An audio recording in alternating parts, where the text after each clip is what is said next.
문상호는 국회 청문회에서 뻔뻔하게 임하며 야당 의원들을 노골적으로 무시하던 인물이었습니다. 그런데 결국 윤석열의 면전에서 자백하는 상황이 벌어지고 말았습니다.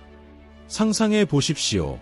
국회 청문회장에서 야당 의원들을 노골적으로 무시하며 살기 어린 눈빛으로 질문을 쏘아보던 그 문상호가 이제 법정에서 특검의 날카로운 질문 앞에 서서 고개를 숙이고 예라는 한마디를 반복하는 장면을요. 이 순간이 단순한 증언이 아니라 내란 공모의 핵심 인물이 스스로 무너지는 드라마틱한 전환점이라는 사실을 깨달을 때 우리는 이 사건의 깊이를 새삼 느끼게 됩니다. 그런데 문상호의 이 자백이 중요한 이유는 단순히 그의 태도 변화에 있지 않습니다. 오히려 이번 법정에서 가장 무거운 단어는 거창한 법률 용어가 아니라 바로 그 짤막한 한마디였습니다. 내란 공모의 한 축이었던 문상호 전 보안사령관이 특검의 질문 하나하나에 짧게 내뱉은 이 대답은 이미 탄핵 결정문에 적힌 사실을 훨씬 넘어섰습니다. 그날 계엄군이 실제로 무엇을 하려 했는지, 그리고 누가 어디까지 알고 있었는지를 구체적인 행동과 숫자로 생생하게 채워넣는 자백에 가까웠습니다. 이 자백은 단순한 인정의 수준을 넘어 그 밤의 긴장된 분위기와 은밀한 계획을 법정에 그대로 재현하는 듯했습니다. 특검이 12월 3일 오전 10시 노상원에게서 전화를 받았느냐고 묻자 문상호는 예라고 답했습니다. 금주 야간에 상황이 있을 수 있으니 한 개 팀을 대기시키라는 지시를 들었느냐는 질문에도 예라고 했습니다.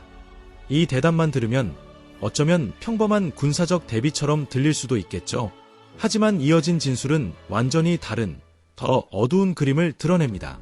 마치 영화 속 긴장된 장면처럼 세부 사항이 하나씩 밝혀질수록 청중의 숨소리가 가빠지는 그런 분위기였습니다. 소령급 8명에 참모 2명을 더해 총 10명으로 팀을 구성하고 전투모와 전투조끼를 착용하게 하고 권총을 휴대하게 했으며 처음엔 공포탄을 준비하라고 했다가 K5에는 공포탄이 없다는 말이 나오자 실탄으로 바꿔 1인당 10발씩 지급했다는 사실을 특검이 하나하나 확인하자 문상호는 모두 예라고 답했습니다. 상상해보세요. 군 정보요원 10명이 선관위 서버실을 향해 실탄 100발을 소지한 채 은밀히 이동했던 그 밤의 상황이 이제 법정에서 공식 기록으로 굳어지는 순간입니다. 이 순간 법정 안 공기는 얼어붙었고 방청석에서는 탄성이 새어나왔을 것입니다.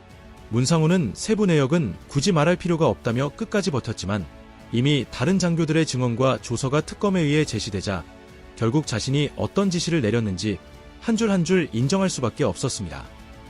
한급부대 검열 나가는 것처럼 위장하라고 했던 점, 말을 잘 알아듣는 인원으로 팀을 꾸리라고 했던 점, 출동에 앞서 보안을 철저히 지키라고 당부했던 점 모두 시인했습니다.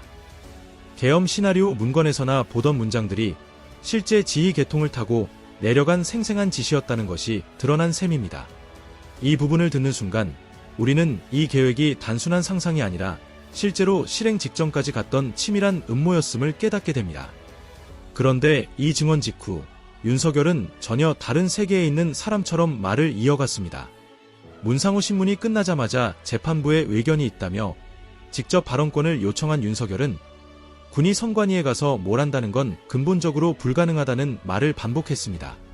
부정선거를 조사하려면 선거 시스템과 선관위 전산구조, TV와 서버에 대한 고도의 전문성이 있어야 하는데 국방부에서 활동하는 전문가, 변호사 수준의 전산 능력이 더해져야 겨우 가능하다며 황교안이 이끌던 부정선거대 책방지단을 군보다 더 높은 전문가 집단처럼 치켜세웠습니다. 그래서 자신이 군을 보낸 건 부정선거를 규명하려는 것이 아니라 국정원이 지적한 보안 취약점이 제대로 보완됐는지 확인하려는 수준이었다는 주장입니다. 상황을 고지곳대로 놓고 보면 기묘한 장면입니다.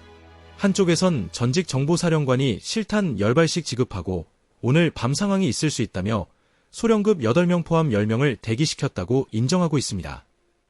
다른 쪽에선 당시 대통령이 군이 가서 할 수 있는 게 없다. 원천적으로 불가능하다고 말합니다.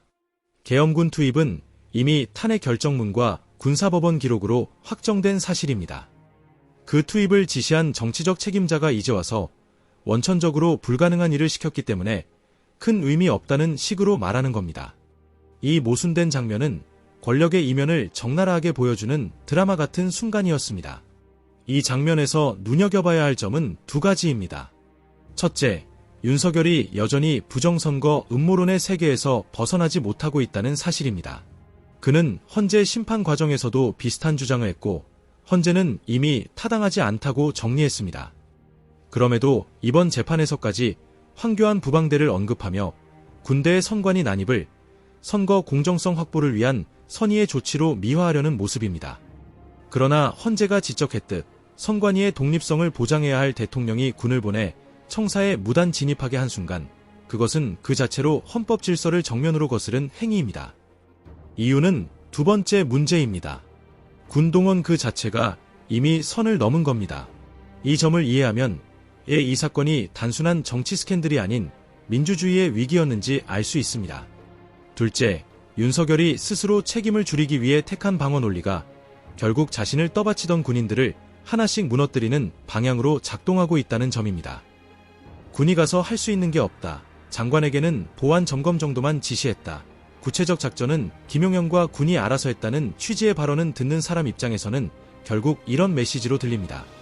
나는 큰 그림만 말했다. 실무는 너희가 알아서 한 거다. 권력이 살아있을 때는 이런 말도 하급자들이 감수할 수 있습니다. 하지만 지금은 다릅니다. 윤석열은 탄핵됐고 구속 상태에서 재판을 받고 있습니다.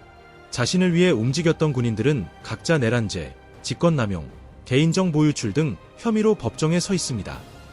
대통령 권한을 더 이상 쥐지 않은 사람이 모든 책임을 아래로 떠넘기기 시작하면 그 아래 있던 사람들은 더 이상 그의 방패가 될 이유가 없습니다.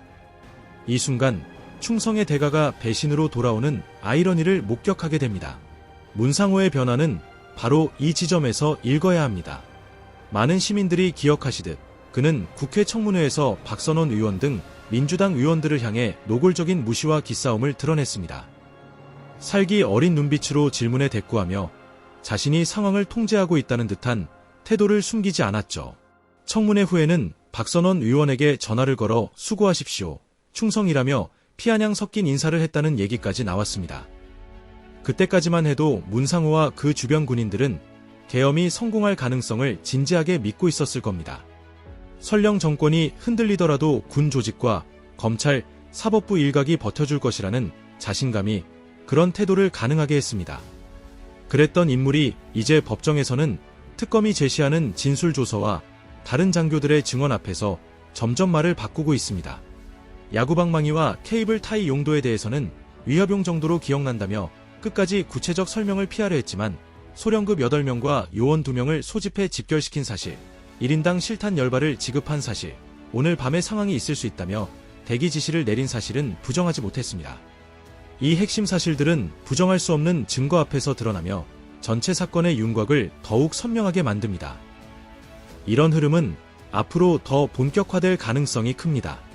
전문가들이 말하듯 친위 쿠데타는 구조적으로 성공 확률이 높습니다. 군 지휘부, 정보기관, 검찰, 일부 사법부까지 동원되면 정면으로 막아내기란 극히 어렵습니다. 그래서 한국에서 12.3 계엄 시도가 좌절된 것은 세계사적으로도 예외적인 사건으로 평가받고 있습니다. 거리의 시민들이 빠르게 분노를 표출했고 언론과 야당이 내란의 실체를 추적했으며 무엇보다 군 내부에서도 통수권자 개인이 아니라 헌법 질서를 지켜야 한다는 쪽이 끝까지 버텼기 때문입니다. 이 시민들의 힘과 제도적 저항이 없었다면 우리는 지금 다른 세상에 살고 있을지도 모릅니다. 그런 점에서 지금 법정에서 벌어지는 내란 공범들의 자백은 쿠데타를 막아낸 이후 두 번째로 중요한 단계입니다. 계획이 어떻게 세워졌고 누가 어느 지점에서 어떤 역할을 했는지 책임의 층위를 분명히 가려내는 작업입니다. 그 작업을 가능하게 하는 동력은 아이러니컬하게도 윤석열 스스로 택한 책임 전가 전략입니다. 그는 헌재 탄핵 심판부터 줄곧 나는 군의 세부 작전을 몰랐다. 선관위에 군을 보낸 건 보안 점검 지시일 뿐이다. 라는 방어선을 쳤습니다. 이번 재판에서도 군이 선관위 가서 부정선거 조사한다는 건 원천적으로 불가능하다고 반복했습니다. 하지만 그 말은 결국 계엄 작전 중심에 있던 군인들에게 내가 그렇게까지 시킨 적 없다. 그 정도까지 간 건 너희 과잉 충성이다. 라는 메시지로 들릴 수밖에 없습니다. 그 순간 조직적 내란 공모는 위에서 내려온 하나의 뜻이 아니라 밑에서 과잉 충성한 일탈로 둔갑합니다. 위에서 책임을 지고 버티지 않는데 아래가 끝까지 버틸 이유가 있겠습니까? 문상호의 증언 변화는 그래서 시작일 가능성이 큽니다. 그는 여전히 자신을 최대한 방어하려 하지만 이미 방어막은 균열이 생겼고 그 균열은 점점 커지고 있습니다. 이 과정은 단순한 재판이 아니라 민주주의를 지키기 위한 역사적 기록이 되고 있습니다. 다시는 그 누구도 친이 쿠데타는 어차피 성공한다고 마음속으로 계산하지 못하게 만드는 순간이 바로 지금입니다. 그런 의미에서 문상호의 법정 증언은 단순한 증인 신문이 아니었습니다. 청문회장에서 국회를 비웃던 군인이 이제 같은 입으로 계엄군 실탄 지급과 선관위 침탈 준비를 인정했습니다. 이 장면을 본 이상 윤석열을 둘러싼 방어막은 이미 뚫리기 시작했다고 봐야 합니다. 남은 것은 이 균열을 통해 끝까지 진실을 끌어내고 그에 상응하는 책임을 묻는 일뿐입니다. 이 재판의 결과가 우리 사회의 미래를 결정짓는 중요한 이정표가 될 것입니다. 오늘 내용은 여기까지입니다. 유익하셨다면 구독과 좋아요, 알림 설정까지 부탁드리겠습니다. 국민을 위한 정치 논평, 정치보감은 최선을 다하겠습니다.